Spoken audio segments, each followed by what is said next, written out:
So, welcome mga kabento. Sa video na to is i-guide ko kayo kung paano install yung boot optimizer ni Adobe PySop para sa kanyang version 5.1.7. So, recently sa latest update niya, may mga errors or issues na after ng installation from 5.1.6 is may encounter nyo.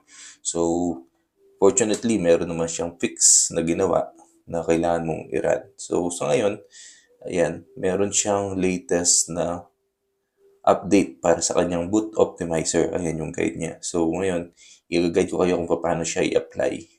So, nalagay ko na yung previous niyang version, pero ito, bagong version, ilang hours ago pa lang to. Ayan, 19 hours ago. So, yan.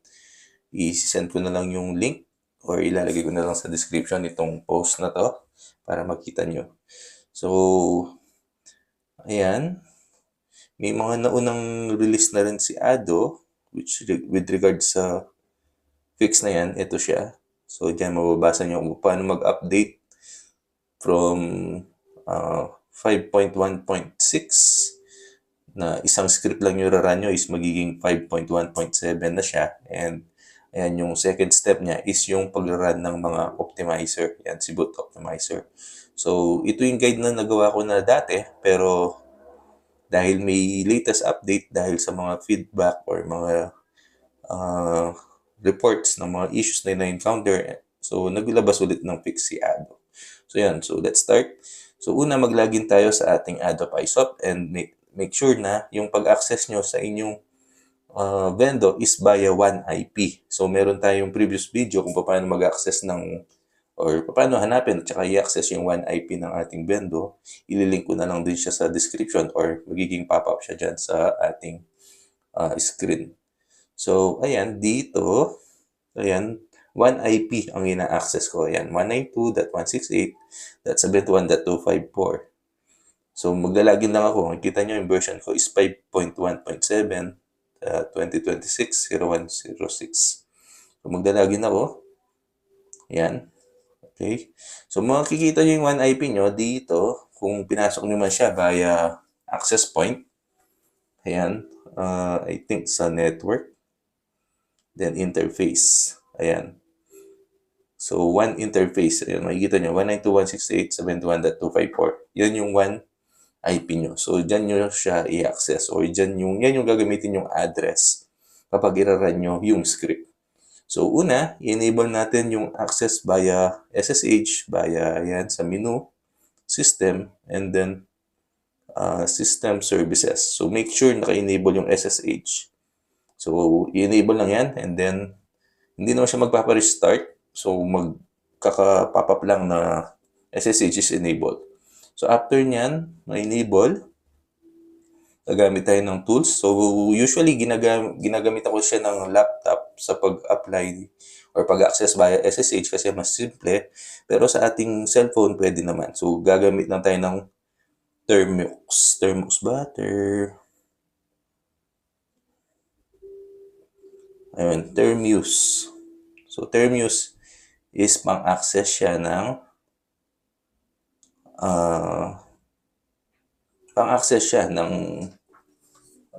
virtual machine or server via SSH. So, magpa-plus lang tayo. And then, new host. So, dyan natin lalagay yung IP. So, Ado. Lang natin siya. Yung floating windows, nakaharang siya.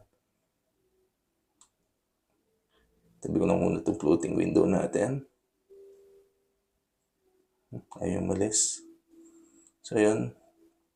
Dito sa Termux.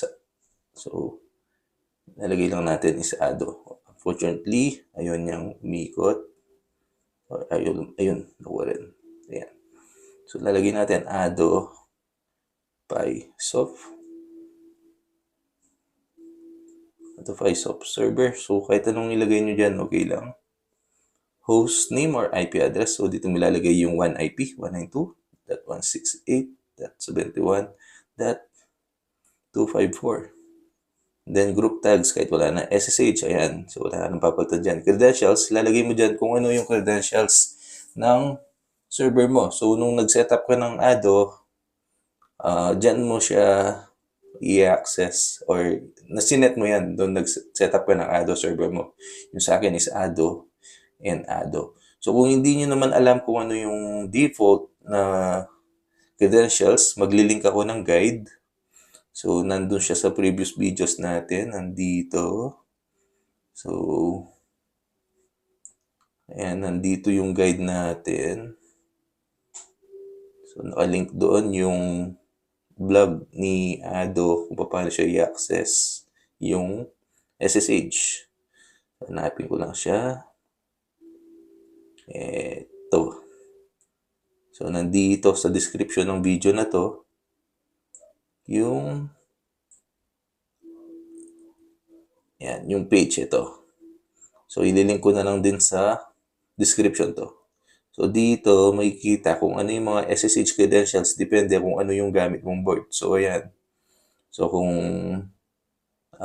other boards, RPI, OPI, and generic machine kapag nag-install ka via image. So, ayan yung mga credentials. So, dahil ako nag-manual install ako, ayan, Ado. And then, hopefully, hindi naka-black screen ito. Kasi usually, bina-black screen ito. Alam ko. Pero, let's see. Ayan. So, lagay ko lang yung username and then password. Then, save. Check na. Ayan, nakikita Ado server. And then, kapag open ko to, then continue, papasok na siya sa SSH interface. Ayan. So, dyan, susundan na natin yung nandun sa guide ni Ado. Dito. Saan napunta? So, susundan na natin yung guide niya.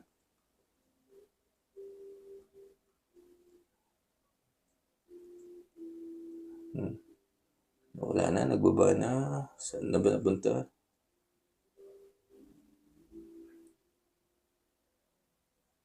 Nag-refresh yung page kaya o yung Facebook kaya nawala bigla. So ito, ayan. So unang gagawin natin is i-copy yung command. So nagawa na natin to, itong important.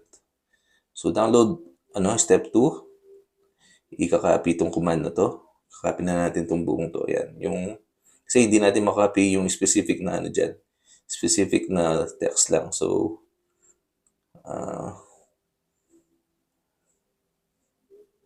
yan natin.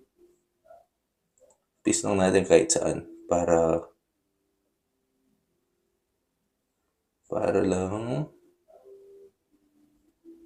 lang makopy natin yung specific part nung ayan. So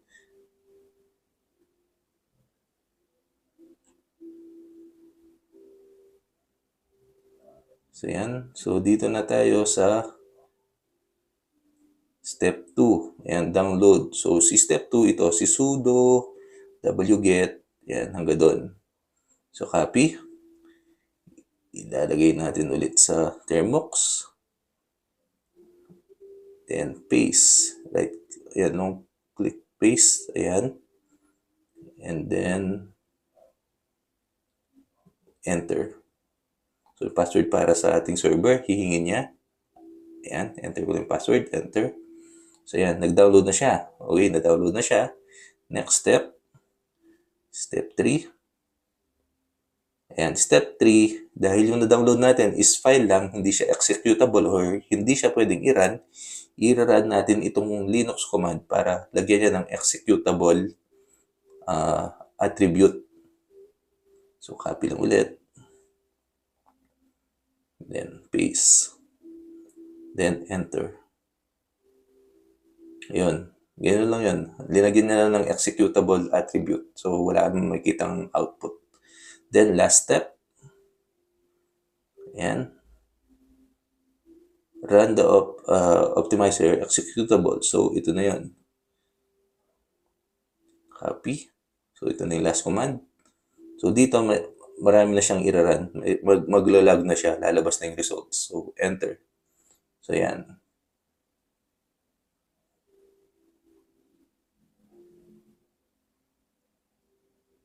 So, hihintayin mo lang matapos yan. And, yun na yun. So, hintayin lang natin siya matapos. So, hinahanap niya yung zip. So, na-detect niya na yung machine natin is generic mini PC. So, yun, na-download niya. So, yan. So, dito, connect to database. So, i-know na natin. Default na option niya is N. So, yun, ni-know na lang natin. So, okay lang naman kahit i-know yan. So, yan. So, yan, okay na siya. Yun na yung pag-run ng script. So, yun. Sana nakatulong sa mga nagtatanong, humihingi ng guide kung paano gawin siya. And, yun. Huwag niyo kalumutang mag-like, comment, and subscribe. And, i-enable na rin yung notification icon para updated kayo sa ating mga future updates. So, yan. Thank you sa panonood. Ayun pala, nakalimutan kong sabihin dun sa naunang video is kailangan rin is make sure na i-disable nyo yung SSH access kasi pwedeng pasukan siya ng ibang may alam kung paano galawin yung ating mga system. So ayun, para i-disable yan, kailangan mo lang i-uncheck yung enable SSH. So ayun, again, under system and then system services, tap mo lang yan. Ayan, disable na yan. So, pwede mong i-check kung papasok ulit yung terminal access mo. So, yan. Exit natin. Okay. So, try natin pasukan itong Ado PySop server. Ayan. So, connection could not be established kasi naka-turn off yung ating SSH access. So, ayan, double check natin na kapag in-enable yan is makakapasok siya. So, yan, enabled. So, back. And then, try natin ulit. Ayan, nakapasok, di ba? So, exit ulit. Enter. Then, disable natin. Ayan. Enter.